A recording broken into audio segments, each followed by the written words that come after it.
মা বাবা এমন জিনিস কষ্ট গোপন কইরা ফালায়, সন্তানের কাছে সুখ বিতরণ করে।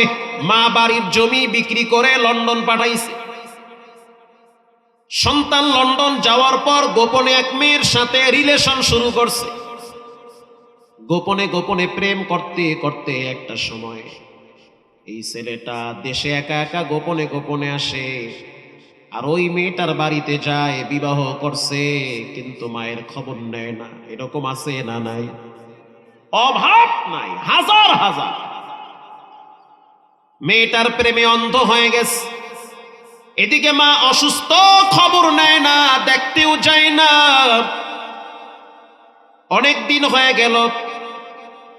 ঘটনাক্রমে আল্লাহর কি ফয়সালা, একদিন মা তার বোনের বাড়িতে বেড়াইতে গেছে। ওই বোনের বাড়ির পাশেই হলো তার ছেলের শ্বশুর বাড়ি।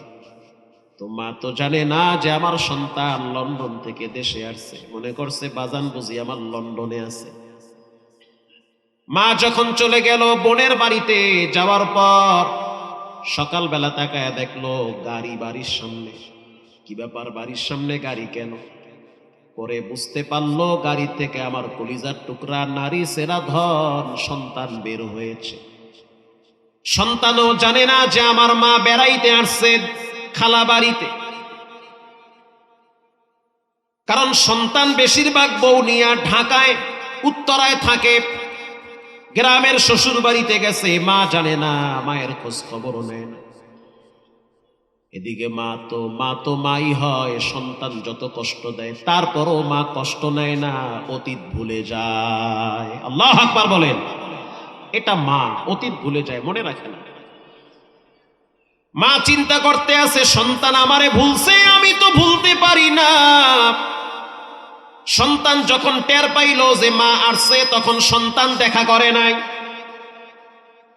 বৌনিয়া গাড়িতে উঠা যখন রওনা দিছে, মা আস্তে করে গাড়ির সামনে গিয়া দাঁড়ায় গেছে। ডাক্তার সাহেব বলতে আছে, হুজুর আশ্চর্য দৃশ্য পুরা মহল্লার মানুষ জানে।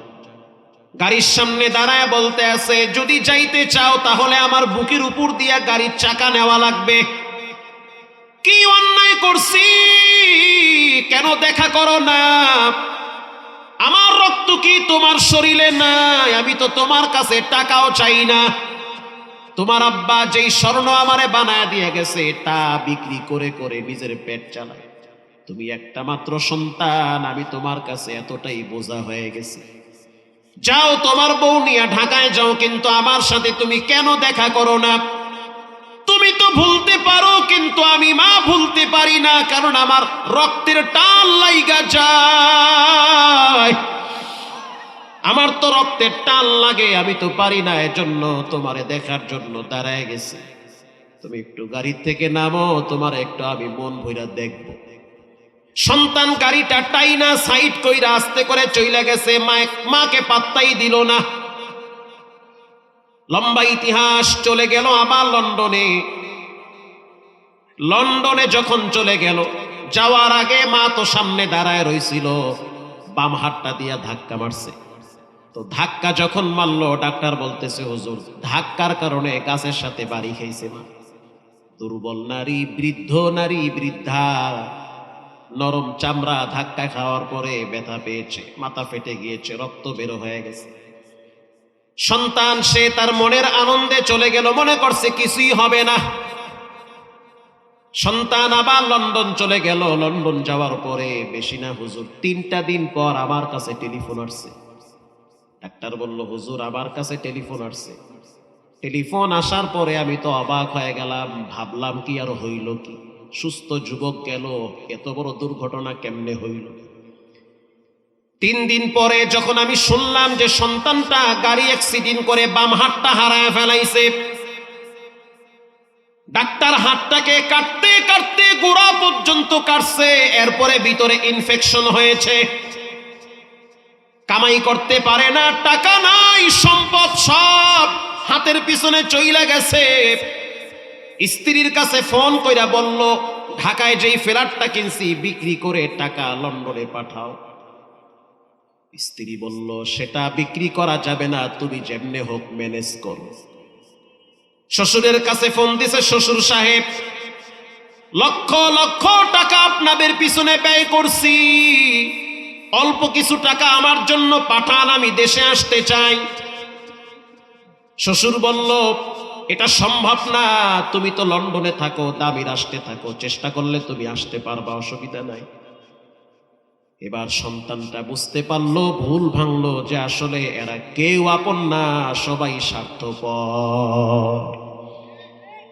এদিকে মা ঘরে তো বারবার জ্ঞান হারায়, সন্তানটার হাত নষ্ট হয়ে গেছে। ডাক্তার বলতে আছে, আল্লাহর শপথ, ওর মা আমার বাড়িতে আইসা রাত্রিবেলা দরজা টাকাইতেছে। আমি দরজা খুইলা মায়ের দিকে তাকায় দেখলাম চোখের পানি বায়া বায়া পরে। বললাম, কি হয়েছে রফিকের মা? মা বলতে আছে, ডাক্তার তুমি একটু আমার সন্তানের কাছে ফোন দাও, আমি স্বপ্নে খারাপ কিছু দেখছি। ডাক্তার সাহেব বলতে আছে, মা তো রব্বুল আলামিন কলিজার ভিতরে লাগায় দিছে যে সন্তান কিন্তু মুসিবতে পড়ছে। ডাক্তার সাহেব বলতে আছে, আমি বলতে চাই নাই, তারপরও শুধু এতটুকুন বললাম যে তোমার ছেলে রফিক একটু মুসিবতে পড়ছে, দোয়া কইল। ডাক্তার বলল, হুজুর। মা চলে যাওয়ার 1 ঘন্টা পরে আবার আইসা বলতে আছে, ডাক্তার বলো সন্তানটা কি বিপদে পড়ছে। আল্লাহু আকবার বলেন। আমি বললাম, দোয়া করলেই ঠিক হয়ে যাবে। যদি বলি হাত চলে গেছে, হয়তো বড় ধরনের ক্ষতি হতে পারে, স্ট্রোক করতে পারে সন্তানের বিরহের বেদনায়। আমি বললাম, দোয়া করলেই হবে, বাসায় চলে যান। সেই ডাক্তার এখনো মুগ্ধায় আছে। হুজুর আমি তাকায় দেখলাম মহিলাটা বাড়িতে চলে গেল। একটু পরে আবার আইসা বলতে আছে, ডাক্তার দরজা খুইলা দাও, জানতে চাই আমার রফিক কেমন আছে। মনে হইতে আছে তার কলিজার ভিতরে কে যেন আগুন ধরাইয়া দিছে। আমি যখন বললাম তেমন কিছু হয় নাই, একটু হাতে ব্যথা পাইছে। কিছুক্ষণ পর মা আইসা বলতে আছে, ডাক্তার হাতে ব্যথা নরমাল পায় নাই, বড় ধরনের ব্যথা পাইছে। একটু বলো কি ব্যথাটা পাইলো, কি হইল, কত বড় ক্ষতি হয়েছে আমার রফিকের। ডাক্তার বলতে আছে, হুজুর আমি বলতেছি রফিক না তোমারে মূল্যায়ন করে না, তোমার খোঁজ খবর নেয় না, তো ছেলের জন্য এত কেন কাঁদো? হুজুর আমি তো মায়ের চোখের দিকে তাকায়া দেখলাম বৃষ্টির ফোঁটার মতো পানি পড়ে, আর বলে, ওরে তো আমি পেটে রাখছি, ও ভুলে যেতে পারে কিন্তু আমি তো ভুলতে পারি না, আমি তো ওরে দুধ পান করাইছি। ছোটবেলায় ওর চেহারায় আমি আর কপালে চুমা দিছি, আমি ওর কচি হাতে চুমা দিছি, বুকে লাগাইছি, এত যত্ন করে বড় বানাইছি। হয়তো সাময়িক দুনিয়ার কারণে আমারে ভুলে গেছে, আমি তো ভুলতে পারি না। আল্লাহু আকবার বলেন। ওটা তো আমার সন্তান, ওরে আমি পেটে রাখছি, পায়ের লাথি খায়া হজম করছি। ডাক্তার বলতে আছে, হুজুর আমি অবাক হয়ে গেলাম, মা কি আসলে এমনই হয় নাকি? বলে, হ্যাঁ এমনই হয়। আমি বললাম, বাসায় চলে যান, আমি ভালো করে জানি কি হয়েছে। হুজুর না হইল 21 থেকে 22 বার আমার বাসায় আসছে, আসে আর যায়, আসে আর যায়। বারবার বলে, আমার রফিকের কি হয়েছে, আমার কলিজায় তো মানতেছে না। ডাক্তার বলতে আছে, হুজুর আমি বললাম তোমার সন্তানটার হাতটা বুঝি বাঁচানো যাবে না, হাতটা বাতিল হয়ে যাবে। হুজুর আমি তাকাইয়া দেখলাম মা বলতে আছে, আমার তো 2টা হাত আছে, একটা কাইটা সন্তানের হাতের সাথে লাগাইয়া দাও। আমার না 2টা হাত আছে, আমি বুড়ি হয়ে গেছি, আমার 2টা হাতের শক্তি লাগবে না, ও তো জুয়ান মানুষ, একটা হাত কাইটা তুমি না ডাক্তার লাগাইয়া দাও। আমি অবাক হয়ে তাকায় রইলাম, বউ পর্যন্ত ফ্ল্যাটের টাকা দিতে চায় না, শ্বশুর পর্যন্ত 1টা টাকাও পাঠায় নাই, অথচ মা দাঁড়ায় বলল যে আমার হাতটা কাইটা নাও, ছেলের হাতের সাথে লাগায় দাও। আমি বুড়ি মানুষ, আমার 2টা হাত প্রয়োজন নাই, একেই বলে মা। আল্লাহু আকবার বলেন। আমি বললাম, রফিকের হাত বিদায় হয়ে গেছে, চলবে না, অচল হয়ে গেছে, ঠিক করতে অনেক টাকা লাগবে। হুজুর আমি তাকাইয়া দেখলাম মহিলা কানে হাত দিয়া বলতে আছে, আমার কানের 2টা ঋণ আছে, বিক্রি কর। আমার গলার হার আছে, বিক্রি করো। নাকের ফুলটা ওর বাবায় বাসর ঘরে দিয়েছে, এটা বিক্রি কইরা সন্তানের জন্য টাকা পাঠায়া দাও। আল্লাহ বলেন, কুল মা আনফাকতুম মিন খায়র টাকা পয়সা ব্যয় করবা কোথায় বান্দা? ব্যয় করার প্রথম খাত হলো মা আর বাবা। সুবহানাল্লাহ, জোরে বলেন। একজন সাহাবী নবীর কাছে এসে বলল, গো আল্লাহর হাবিব, আইয়ুল আমালি আহাব্বু ইলাল্লাহ, যত ভালো আমল দুনিয়াতে দেখতেছি সবচেয়ে বড় ভালো আমল কয়টা? নবীজি বলল, সবচেয়ে বড় ভালো আমল হলো তিনটা। জোরে বলেন, কয়টা? এক নম্বরে আসসালাতু আলা ওয়াক্তিহা, প্রতিদিন টাইম মতো নামাজ পড়া। যখন মানুষ সিজদা দেয় তখন বান্দা রবের নিকটে চলে যায়। দুই নম্বরে সুম্মা বিররুল ওয়ালিদাইন, আব্বা আম্মার সাথে ভালো ব্যবহার করা। তিন নম্বরে আল জিহাদু ফি সাবিলিল্লাহ, আল্লাহর রাস্তায় জান এবং মাল ব্যয় করে জিহাদ করা। তো নবীজি বলল, ওয়ালা তাউক্কান্না ওয়ালিদাই, বুখারীর হাদিস। ওয়া ইন আমারাকা আন তাখরুজা মিন আহলিকা ওয়া মালিক, ও পৃথিবীর মানুষ শুনে নাও, তোমার আব্বা আম্মার সাথে মাথায় ঝাঁকি দিয়া কথা বলবা না, এটা আল্লাহ বরদাস্ত করবে না। মা যদি উল্টা পাল্টাও বলে, তুমি মায়ের সাথে তালে তাল দাও, উল্টা পাল্টা বলবা না। আল্লাহু আকবার বলেন। মা যদি বলে এখন রাত এখন দিন, তুমিও বলবা হয় এখন দিন। মা যদি বলে দিনের বেলা এখন রাত, তুমিও বলো হয় রাত। কারণ জ্ঞান ঠিক থাকলে কখনোই রাতকে দিন বলবে না। বুঝতে হবে তার মানসিক সমস্যা অথবা বয়সের ভারে এসে তার মাথায় কাজ করতেছে না। মা যদি বলে তোমার বউ খারাপ, তুমি বলবা ঠিক বলছো, আমার বউ খারাপ। কাউন্টার দিও না, বিপদে পড়বা, ঝামেলায় পড়বা। স্ত্রীর কানে কানে গিয়া বলো, মায়ের একটু পাম দিছি, তুমি কিছু মনে করো না। দুইটা হাঁসের ডিম খাওয়াইয়া ঠিক রাখবে, ঠিক না বে ঠিক?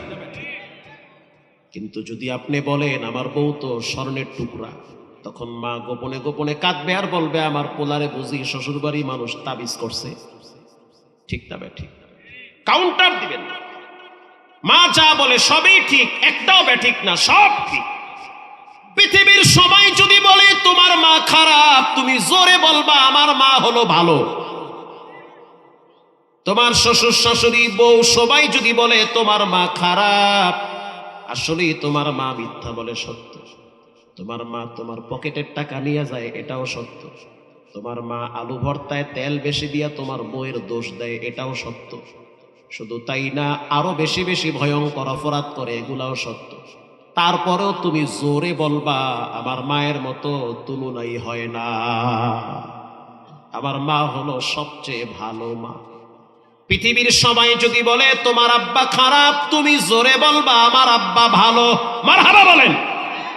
আমার আব্বা ভালো, আমার আব্বার মতো ভালো মানুষ পৃথিবীতে আর কেউ নাই, তুমি জোরে বলো।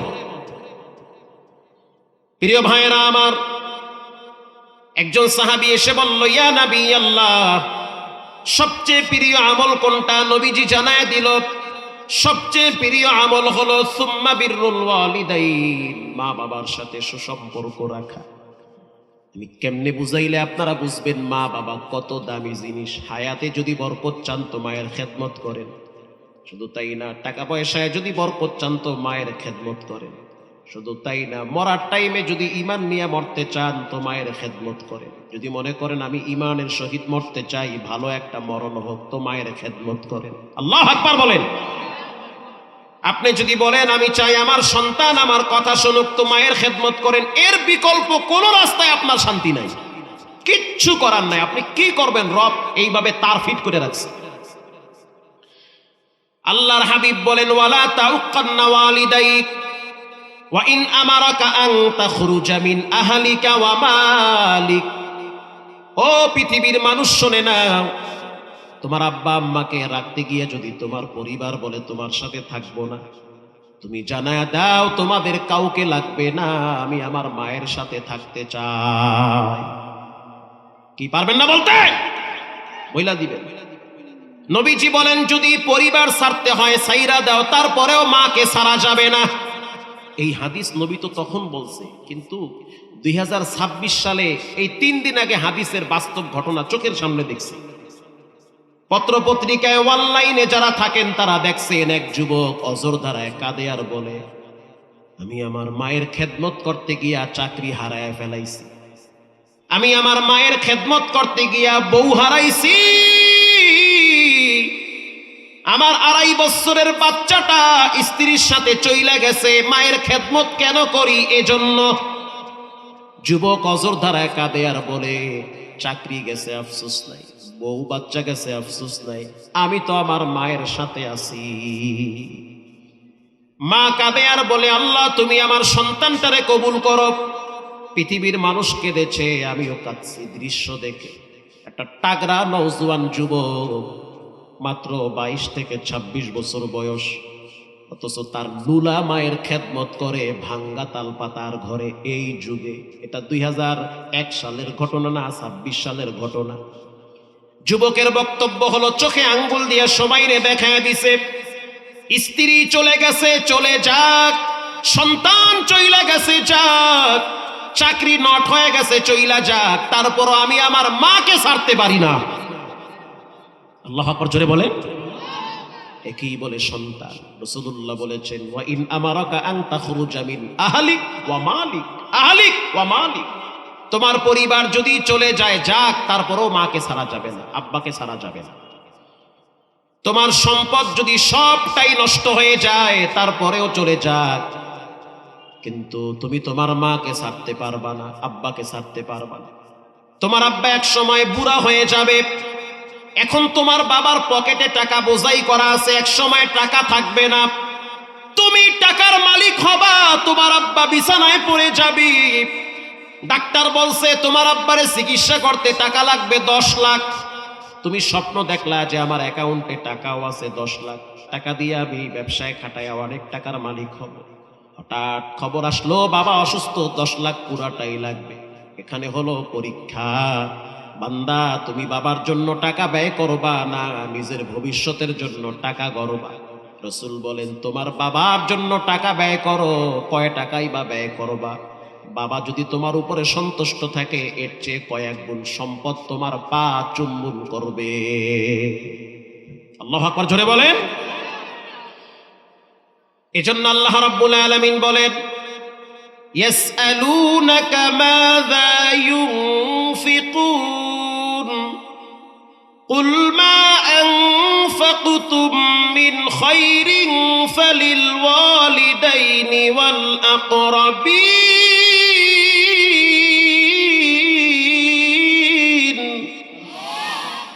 আমি বলি নাই, রব বলেছেন টাকা পয়সা ব্যয় করার প্রথম খাত হলো মা বাবা। আমি বলবো টাকা পয়সার প্রথম ব্যবহার করার জায়গা, প্রথম খাত হলো, আপনারা বলবেন মা বাবা। টাকা পয়সা ব্যয় করার প্রথম খাত হলো, মুখ খুলে জোরে বলেন, টাকা পয়সা ব্যয় করার প্রথম রাস্তা হলো মারহাবা। মারহাবা বলেন। আব্বা আমার জন্য ব্যয় করবেন, বাবার দরবারে গরু নিয়ে যান, লাল রঙের শাড়ি পরাইয়া, অথচ মায়ের হারা বছরে একবেলা গরুর গোশত দেন না। আসতে বলবেন না, জোরে বলেন। আপনার আব্বার ভাঙ্গা ঘরে বাতাস আয় আর যায়, শীতে হারারাত কাইপা মুরব্বি অস্থির হয়ে গেছে, অথচ বাবার দরবারে টাকার বান্ডিল নিয়ে যায়। একজন সাহাবী এসে বলল, হুজুর আমি জিহাদের ময়দানে যেতে চাই, অনুমতি দেন। আল্লাহর হাবিব বলল, তোমার ঘরে কে আছে? বলে, আমার মা ছাড়া কেউ নাই। পানি আনে কে দিবে? বলে, আমি পানি আনি। চইলা গেলে মা আইনা খাবে। নবীজি বলল, জিহাদে যাওয়া লাগবে না, মায়ের খেদমত করো, জিহাদের নেকি তোমার ঘরে জমা হয়ে যাবে। আরো জোরে বলেন সুবহানাল্লাহ। খবরদার, আল্লাহ নিজে বলেন, ওয়ালা তানহারুহুমা, ব্যাখ্যা দিয়া দিয়া রব নিজে বলেন, মাথায় ঝাঁকি দিবা না। ওয়াকুল লাহুমা কাওলান কারীমা, আওয়াজ বড় করে কথা বলবা না। বাপ এক কথা 10 বার বললে তুমি ধমক দিবা না, কারণ তুমি এক সময় 100 বার এক কথা বলেছো, বাপ ধমক দেয় নাই। বাবাই বারান্দায় বসে আছে, সন্তান ঘরে ঢুকছে, অফিসার, অনেক বড় অফিসার। সন্তান বলল, সন্তান আজকে কোথায় গিয়েছিলে? আব্বা অফিসে গিয়েছিলাম। একটু পরে বাবাই ভুলে গেছে, বয়সের ভারে ব্রেন শক্তি লোপ পেয়েছে। আবার বলল, সন্তান কোথায় গিয়েছিলে? বলে, আব্বা আমি অফিসে গিয়েছিলাম। রুমে ঢুইকা জামা কাপড় চেঞ্জ করতে আসে, বাবায় ফট কইরা আবার বলল, সন্তান কোথায় গিয়েছিলে? বলে, আব্বা বলছি না অফিসে গিয়েছিলাম। বাবায় আরো একবার বলল, সন্তান কোথায় গিয়েছিলা? সন্তান বলল, আব্বা বলছি না অফিসে গেছি। এক কথা বারবার ফেটর ফেটর করে। কিছুক্ষণ পর বাবা বলল, সন্তান আলমারির ভিতরে একটা ডায়েরি আছে, বের করো।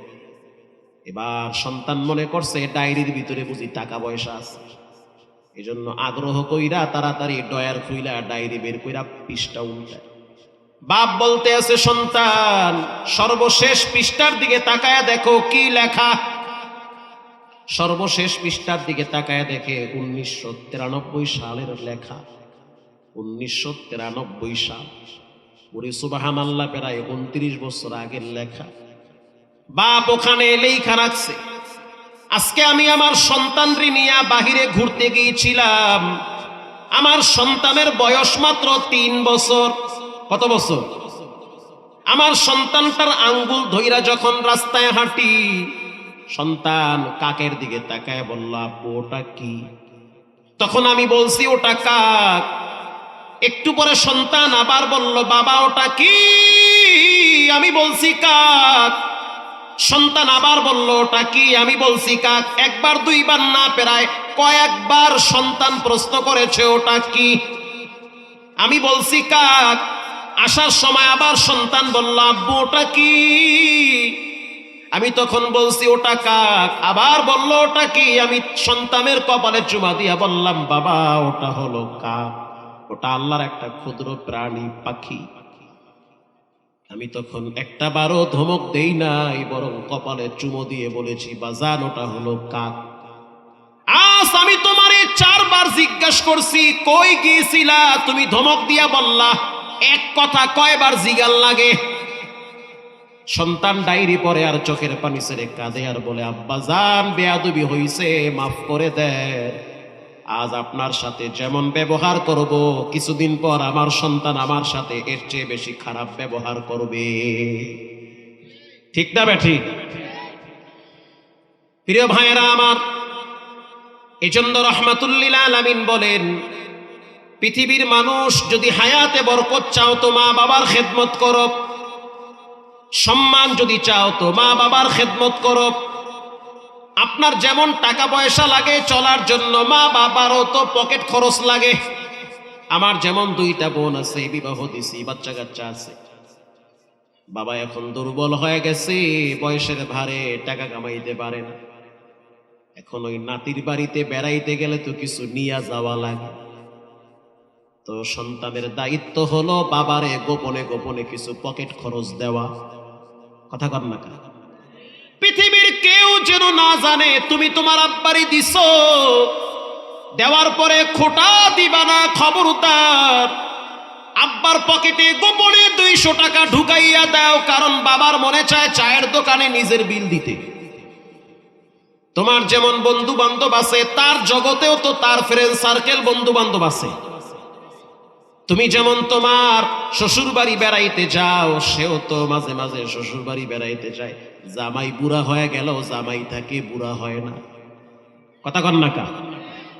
তোমার আম্মা দুর্বল হয়ে গেছে, তোমার উচিত মায়ের বালিশের নিচে 500 টাকা রাইখা দেওয়া। এটাই রব্বুল আলামিন বলছে, বান্দা খবরদার টাকা পয়সার ব্যাপারে মা বাবার ক্ষেত্রে কৃপণতা করবা না।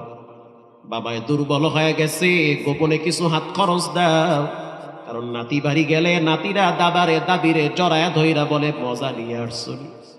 তখন নানির মনের ভিতরে কামড় দেয় আর বলে, এক সময় টাকা পয়সা কামাইতাম, এখন তো আমি দুর্বল, আমার সন্তান আমারে টাকা দেয় না। এজন্য রব্বুল আলামিন বলেন, সন্তানেরা কখনোই মা বাবার ক্ষেত্রে কৃপণতা করবা না। যদি দেওয়ার মতো দিতে পারো, রব্বুল আলামিন টাকার ভান্ডার আর এক জায়গা থেকে ঢেলে দিবে। আমার জীবনে বাস্তব একটা কথা বলি, অহংকার না, লা ফাখরা লাহু, কোনো ফখর নাই, বরং আপনাদেরকে উৎসাহিত করার জন্য বলি। আমার গ্রামের বাড়ি হলো কুয়াকাটা, সাগরের পারে। যেই মহল্লায় বড় হইছি, মসজিদ অনেক দূরে। যখন বৃষ্টি হয় তখন মুসল্লিরা এত দূরে গিয়ে নামাজ পড়তে চায় না, কাদার রাস্তা। তো মা একদিন বলতেছে, একটা মসজিদ বানায়া দাও রাস্তার পাশে, তো তোমার জায়গা আছে, একেবারে হাইওয়ে বিশ্ব রোডের সাথে সুন্দর একটা জায়গা, দামি জায়গা, আল্লাহর জন্য একটা মসজিদ বানায়া দাও, রব্বুল আলামিন আর এক জায়গা থেকে বরকত বাড়ায়া দিবে। ফজরের টাইমে পুরুষ মানুষ ঘরে নামাজ পড়ে, দেখতেও ভালো দেখা যায় না, রব্বুল আলামিনও ভালো দেখে না। তো আমি মিস্ত্রিকে বললাম, টিন দিয়া যদি মসজিদ করি কত টাকা লাগবে? হিসাব দিল, প্রায় 6 লাখ টাকা লাগবে। আমি জানি 6 লাখ নিয়ে নামলে আরো 3 লাখ বেশি লাগবে। তখন আমি চিন্তায় পড়ে গেলাম, আমি তো ঢাকার মাদ্রাসায় কাজে হাত দিব, ওখানে প্রতিবন্ধীদের জন্য একটা জায়গা নিছি, টাকা জমা কইরা কুলাইতে পারতেছি না, অনেক টাকা লাগবে। জায়গা কিনতে পারায় টাকা চলে গেল 90 লক্ষ টাকা, বিল্ডিং করতে লাগবে কয়েক কোটি, এত টাকা পাবো কোথায়? কিন্তু আমি এটা জানি আমি দুর্বল, আমার রব মোটেও দুর্বল না। আমি মাকে বললাম, এত টাকা ব্যয় করলে ওখানে কেমনে করব? সে জবাব দিল, খরচ করতে থাকো, রব্বুল আলামিন আর এক জায়গা থেকে ঢাইলা দিবে। বাস হালকা হয়ে গেছে শরীর, কাজে স্টার্ট দিলাম, মসজিদ হয়ে গেছে। আল্লাহর দয়ায় মাদ্রাসাও চলতেছে।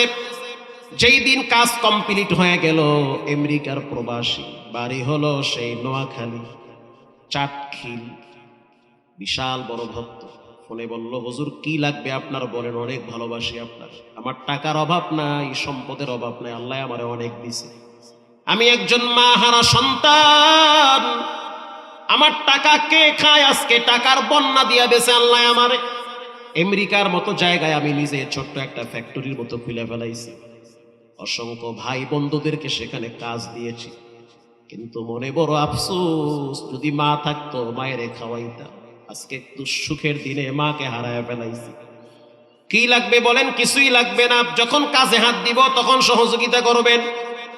সে বললে একতলা করতে কত লাগবে? আমি বললাম ফাউন্ডেশন দিতে প্রায় টাকা লাগবে 21 লাখ। সে বলল, হুজুর যদি মনে কিছু না নেন, পুরা 21 লাখ আমি একাই দিব। আমি চিন্তায় পড়ে গেলাম, এদিকে খরচ করলাম 7 লাখ মায়ের কথার উপরে, ওদিক দিয়া রব্বুল আলামিন 21 লাখ ঢাইলা দিল। সেই দিন থেকে সিদ্ধান্ত নিছি, পৃথিবীর যুবকরা মা বাবার জন্য খরচ করো, রব্বুল আলামিন আর এক জায়গা থেকে 3 গুণ বাড়ায় দিবে। এটা আল্লাহর ওয়াদা। প্রিয় ভাইরা আমার, একজন সাহাবী এসে বলল, ইয়া রাসূলুল্লাহ, আমার একটা ভাই আছে, কোনো কাজ কাম করে না, সারাদিন মসজিদে বইরা থাকে, কিন্তু ওর পায়ে একটু সমস্যা, ও আমার ঘাড়ের উপরে খায়। নবীজি বলল, শোনে না, ও দুর্বলের কারণে তোমারে আল্লাহ রিজিক দেয়, ওর কারণে তোমারে আল্লাহ খাওন দেয়। তোমারে আল্লাহ যেই সম্পদ দিছে, তুমি একলা খাও না, আরো খাইতে পারে, কয় অনেক সম্পদ আল্লাহ বাড়াই দিছে, তুমি তো জানো না, এই দুর্বলের কারণে আল্লাহ তোমারে সম্পদ বাড়ায় দিছে। আল্লাহু আকবার বলে। অনেকের ঘরে প্রতিবন্ধী সন্তান আছে, কি ভাই আছে না? অনেকের ঘরে প্রতিবন্ধী ভাই আছে, সাবধান, রাগ করবেন না। যে দুনিয়াতে আসছে সে তার নিজের রেজেক নিয়ে আসছে, আপনারটা খায় না, সে রবেরটা খায়। একজনের উসিলায় 10 জনরে আল্লাহ চালায়। এজন্য রব্বুল আলামিন বলেন, নবী আপনি জানায় দেন, ওয়ালা তানহারুহুমা, আব্বা আম্মার সাথে কথা বললে যেন কখনোই মাথায় জাকি দিয়ে কথা না বলে। ওয়াকুল লাহুমা কাওলান কারীমা, নরম ভাষায় কথা বলবে, শক্ত ভাষায় কথা যেন না বলে। এবার একটা মজার ঘটনা শুনেন, বুখারী শরীফের হাদিসের ঘটনা। আল্লাহু আকবার জোরে বলেন। 3 জন যুবক সফর করার জন্য বসরার দিকে রওনা হয়েছে। দামেস্কের একটা এলাকার নাম হলো বসরা। বলেন কিরা? আমি বলি নাই, রাসূল বলেছেন, হাদিসের ঘটনা। এটা কোনো পীরের কেচ্ছা না, কাল্পনিক বানোয়াট কেচ্ছা না, এটা হাদিসের ঘটনা। 3 জন যুবক সফর করার জন্য ঘর থেকে বের হয়ে গেল। কিছু দূর যাওয়ার পরে তাকায় দেখলো ঝড় তুফান শুরু হয়ে গেছে, বাতাসের গতি অনেক বেশি, দাঁড়ায় থাকা যায় না। আগের যুগে মরুভূমির ভিতরে লু হাওয়া হইত, বাতাসের কারণে ধুলা মানুষের চোখে যাইতো, মানুষ চোখে দেখতো না। কখনো কখনো বাতাসের পেঁচে পইরা গেলে জ্ঞান হারায় ফেলাইতো, অনেকে মারাও যাইতো, লু হাওয়া বলে। মরুভূমির ভিতরে মাঝে মাঝে শুরু হয়ে যেত। তিনজন যুবক, কেউ ফকির না, সবাই পয়সাওয়ালা।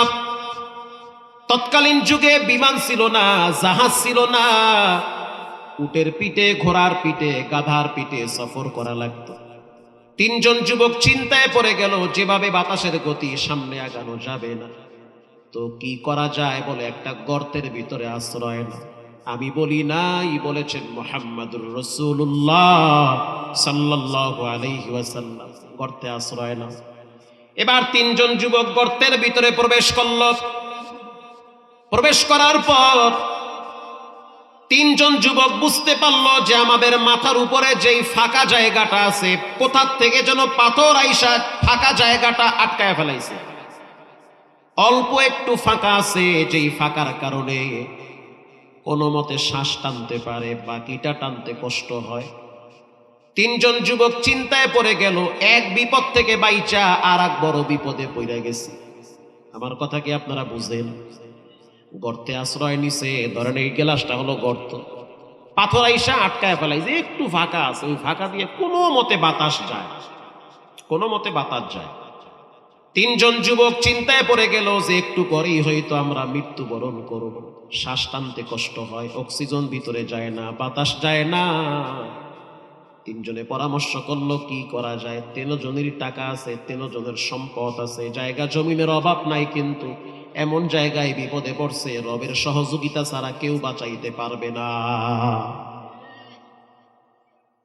এবার তিনজন যুবক পরামর্শ করলো যে আমরা তিনজনই যিনি সবচেয়ে বেশি শক্তিশালী তার কাছে হাত পাতি। মারহাবা বলে আল্লাহর কাছে দোয়া করি, দেখি আল্লাহ কি করে।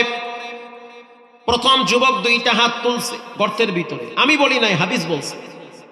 চোখের পানি ছেড়ে দিয়া বলে, মালিক শ্বাস টানতে কষ্ট হয়, পাথর আইসা ঢাইকা ফেলাইছে, কিচ্ছু দেখতে পাই না। রব্বুল আলামিন, আমি অনেক বড় পাপী, আমি অনেক বড় নাফরমান বান্দা, জীবনে অনেক গুনাহ করছি, পাপ করে করে আমার জীবনটারে নাপাক বানাইছি। কারণ যখন কোনো মানুষ আল্লাহর কাছে চাইবে, তখন সে নিজেকে পাপী বলে পরিচয় দিবে, ঠিক না বেঠিক? আল্লাহর কাছে বিনয়ী যত হওয়া যায়, রব্বুল আলামিনের দয়ার জোয়ার তত বেশি চলে আসে। এবার যুবক দোয়া করতেছে, আল্লাহ আপনি জানেন আমি অনেক বড় গুনাহগার, কিন্তু আমার জীবনে একটা ভালো কাজ আছে। মারহাবা বলেন। দোয়া করতেছে, আল্লাহ ভালো একটা কাজ আছে আমার, সেই কাজটা হলো আমার বাড়িতে অনেক মানুষ কাজ করত, কর্মচারী আমার বাড়িতে ছিল, আমি একজন ব্যবসায়ী মানুষ, বিজনেসম্যান। ঘটনাক্রমে একদিন এক কর্মচারী কাজ করতে আইসা 25 দিন কাজ করার পর বেতন না নিয়ে রাগ করে চলে গিয়েছে। 25 দিন কাজ করার পর বেতন না নিয়ে চলে গিয়েছে, অথচ এই কর্মচারী প্রায় 1 যুগ পরে আবার সেই বেতন নেওয়ার জন্য আমার বাড়িতে আসছে। 1 যুগ বলতে কয়দিন? মোটামুটি 35-40 দিন। 1 যুগে কয়দিন? 12 বছর। 12 বছর পর যদি আপনার বাড়িতে কেউ হয়, আপনি তো চিনবিনি না। হ্যাঁ, রব্বুল আলামিন 12 বছর পর আমার বাড়িতে আসছে 25 দিনের বেতন নেওয়ার জন্য। ও মালিক, আমি আর দেরি করি নাই, আমি গাদ্দার না, বেঈমান না, আমি নষ্ট হই নাই, আমি মানুষরে খাটাইছি, প্রতিশ্রুতি দিয়েছি, 25 দিন কামলা দিয়ে খাটছে, তার বেতনটা আমি ব্যবসায় খাটাইছি। ব্যবসায় খাটানোর পরে কয়েক হাজার বকরি হয়েছে। ওই লাভ যা হয়েছে, বর্তমান বাংলাদেশের বাজারে প্রায় 2 কোটি টাকা লাভ হয়েছে। 5,000 টাকা ব্যবসায় খাটায়া 12 বছর পরে আল্লাহ 2 কোটি টাকার বরকত দিয়েছে। পুরা টাকা তার হাতে আমি তুলে দিয়েছি। আলোচনা সুবহানাল্লাহ। অবিশ্বাস্য মনে হয়, কিন্তু হাদিস এটা সত্য কথা। আমি যখন বললাম, যুবক পুরা বকরির পাল তোমার, তখন যুবক বলল, মালিক তুমি কি আমার সাথে মজা মারো? মজা মারা বুঝেন?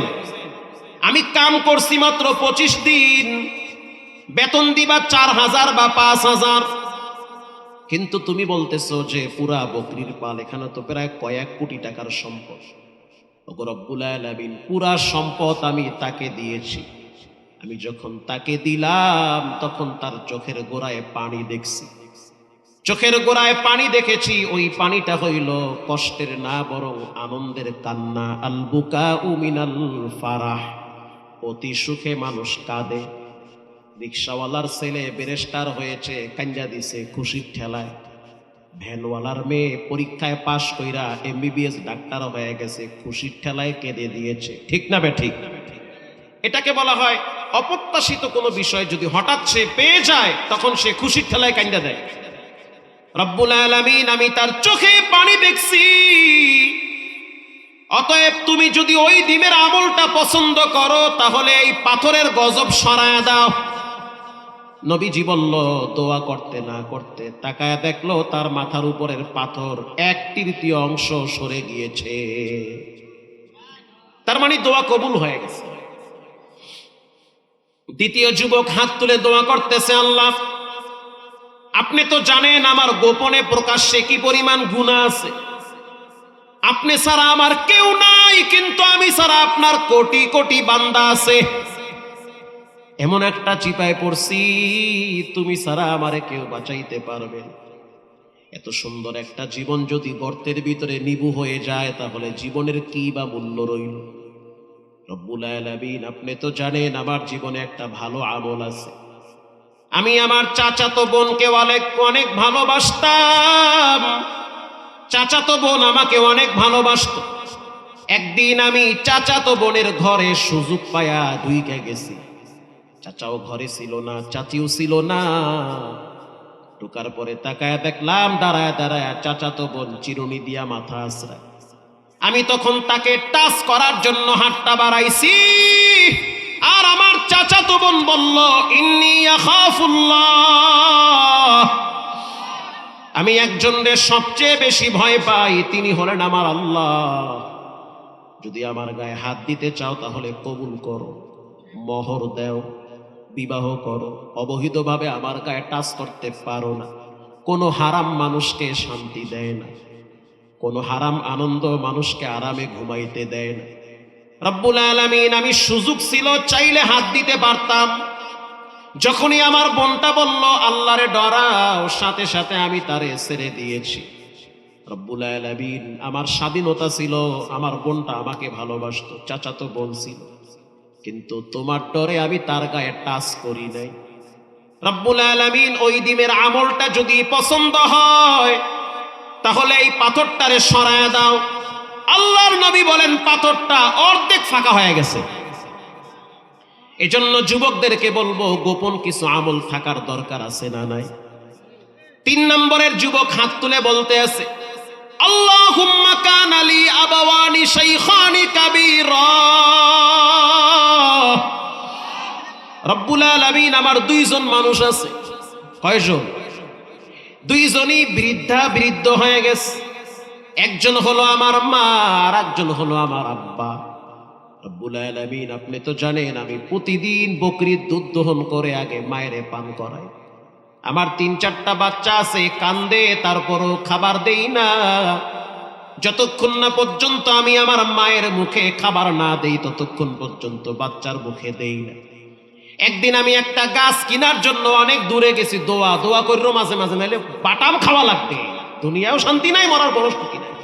দোয়া করতেছে, আল্লাহ একটা গাছ কেনার জন্য অনেক দূরে গেছি, আসতে আসতে অনেক রাত হয়ে গেছে। হাদিস রিয়াজুস সালিহিনে আসছে, লম্বা হাদিস। একটা গাছ কেনার জন্য অনেক দূরে গেছি, আসতে আসতে অনেক রাত হয়ে গেছে। আমি বাপ যখন ঘরে ঢুকলাম তখন আমার বাচ্চারা পর্যন্ত ঘুমায় না। কারণ বাবায় যদি দূর থেকে ঘরে যায় বাচ্চারা বাবার ঘেরানে অস্থির হয়ে যায়। আল্লাহু আকবার বলেন। বাচ্চারা আব্বাকে পেয়ে খুব আনন্দ।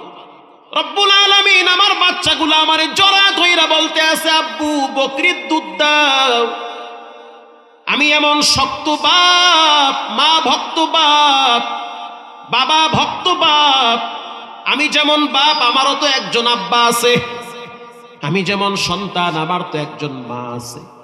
রব্বুল আলামিন দোয়া করতেছে, রব্বুল আলামিন আমার বাচ্চা আমারে জড়ায় ধরছে, আব্বু বকরির দুধ দাও।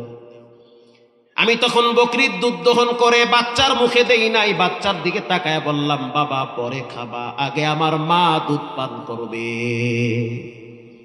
আমার বাচ্চাটা কাঁদছে আর বলছে, আব্বা তুমি আগে আমার বকরির দুধ দাও। তখন আমি বলছি, না না, আজকে তুমি আমারে আব্বা ডাকতেছো আমার মায়ের উসিলায়।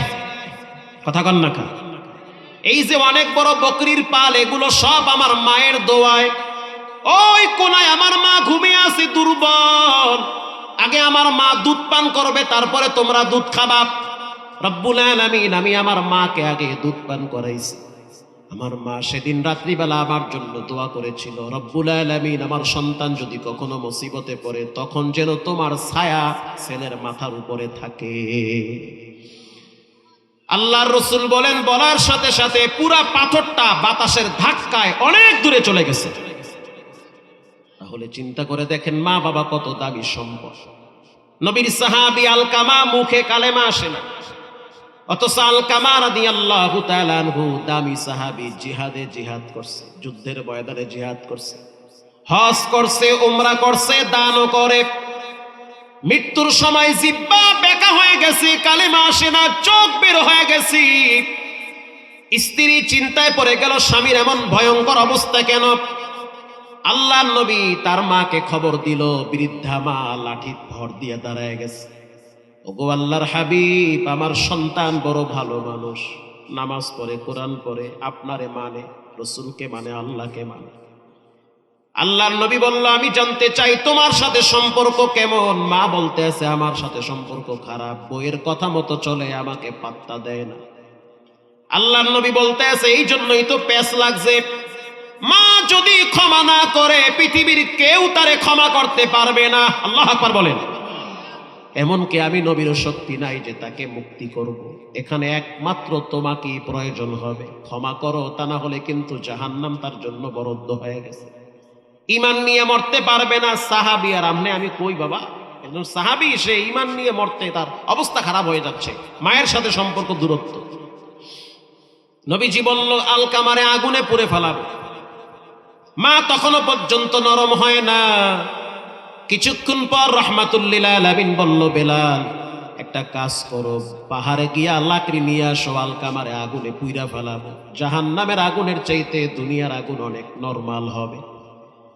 যখনই হযরত বেলাল লাকড়ি আনার জন্য দৌড় মারছে, আলকামার মা আরে আরে তাকায় দেখে যে আসলেই তো বেলাল লাকড়ি আনতে দৌড় মারছে। আলকামার মা বলতে আছে, আল্লাহর হাবিব, আমি আমার আলকামারে বড় ভালোবাসি, কপালে চুমা দিয়েছি, মাথায় জাইতুনের তেল লাগাইছি, গরমের দিন পাখা দিয়া বাতাস করে করে ঘুম পাড়াইছি, শীতের দিন প্রস্রাব করে দিলে প্রস্রাবের বিছানায় আমি ঘুমাইছি, আলকামারে কষ্ট দেই নাই। আজ আমার এই কলিজার টুকরা বাচ্চাটারে আপনি আগুনে পুড়ে ফেলাইবেন, আপনি মাপ না করলে তো পুরো। আসলেই বুঝতে পারছি, হয়তো আলকামা বুঝতে পারে নাই যে মায়ের মর্যাদা কত বেশি। ওগো আল্লাহর হাবিব, আপনি সাক্ষী, আলকামাকে আমি এই মুহূর্তে ক্ষমা করে দিলাম। নবীজি বলল, বেলাল জংলায় যাওয়া লাগবে না, তাড়াতাড়ি আলকামার বাড়ির দিকে যাও। বেলাল বাড়ির দিকে গিয়া শুনলো আলকামার মুখে উচ্চ স্বরে কালেমায়ে শাহাদাতের আওয়াজ হইতেছে। এজন্য যুবক ভাইয়েরা, মুরব্বী বাবারা, যতদিন বেঁচে আছেন আব্বা আম্মার সাথে বেয়াদবি করবেন না। আব্বা আম্মা হলো জীবনের সবচেয়ে বড় পুঁজি। এখন বেঁচে নাই, কেউ বলবে না তুমি কি খেয়েছো, কোথায় আছো, কোথায় যাবা। সবচেয়ে বেশি আদর যত্ন মা বাবা করত। যার মাথার উপরে মা বাবার অভিশাপ, তার মতো কপাল পোড়া কেউ নাই। নবীজি বলেছে, মা বাবার বরদোয়ার থেকে বাঁচো। আব্বা আম্মার অভিশাপ হলো কারেন্টের মতো, দোয়া করলেও কবুল হয়, বরদোয়া দিলেও কবুল হয়। বর্তমান কাবার ইমাম দুইজন, সবচেয়ে পাওয়ারফুল ইমাম। একজনের নাম হলো আব্দুর রহমান সুদাইসি। তাকে প্রশ্ন করলো, এত সম্মান আপনার, কোটি কোটি মানুষ মক্কা শরীফ আইসা লাব্বাইকের আওয়াজ, কারণটা কি? আব্দুর রহমান সুদাইসি বলল, এটা আমার ক্রেডিট না, এটা আমার মায়ের দোয়া। বর্তমান আর একজন ইমামের নাম হলো ইয়াসিদ দোসারি, যুবক মানুষ, রাস্তা দিয়ে যখন হাঁটে, রমজান মাসে দেখছি বাচ্চারা তার পায়ের ধুলা বুকে লাগায়। আমি জিজ্ঞেস করলাম, তোমরা পায়ের ধুলা বুকে লাগাও? জবাব দিল বাচ্চারা, আমরা কোরআনের ধুলা বুকে লাগাই। তিনি যখন রমজান মাসে তেলাওয়াত করে তখন মনে হয় সবেমাত্র কোরআন নাজিল হইতেছে। এত বড় একজন শায়েখ, তিনি বলেন আমার জীবনের সবচেয়ে বড় সফলতা আমার মায়ের দোয়া। মারহাবা বলেন। এই জন্য আজ থেকে ওয়াদা করেন জীবনে কোনোদিন মা বাবার সাথে খারাপ ব্যবহার করবেন। যাদের আব্বা আম্মা নাই কি করবেন? আল্লাহ দোয়া শিখাইয়া দিছে, রব্বির হামহুমা কামা রব্বায়ানি সগীরা। আব্বার জন্য এক বস্তা সিমেন্ট মসজিদে লাগায়া দিবেন, মাদ্রাসার জন্য একটা ফ্যান কিনে দিবেন, মসজিদের জন্য একটা বাতি লাগায়া দেন। মা বাবা থাকলে তো খাওয়ানো লাগতো, চিকিৎসা করার লাগতো। অসুস্থ হয়ে গেলে লক্ষ লক্ষ টাকা জমি বিক্রি করে হলো চিকিৎসা করার লাগতো। এখন আপনার টাকা স্ত্রী খায়, সন্তান খায়, আপনি খান, জমা জমির অভাব নাই। নবীজি বলল মা বাবার জন্য তোমরা সাদাকা করো, দান করো। দান এমন একটা পাওয়ারফুল জিনিস, কবরের আযাব পর্যন্ত মাফ হয়ে যায়। এই প্যান্ডেলে আমি 30 জন মায়ের সন্তান চাই, 1000 টাকা করে মসজিদের জন্য দিবেন। প্রথমে 2-1টা মা ভক্ত সন্তান হাত তোলেন, হুজুর আমি মায়ের জন্য 1000 টাকা দিব। থাকবেন না ইনশাআল্লাহ?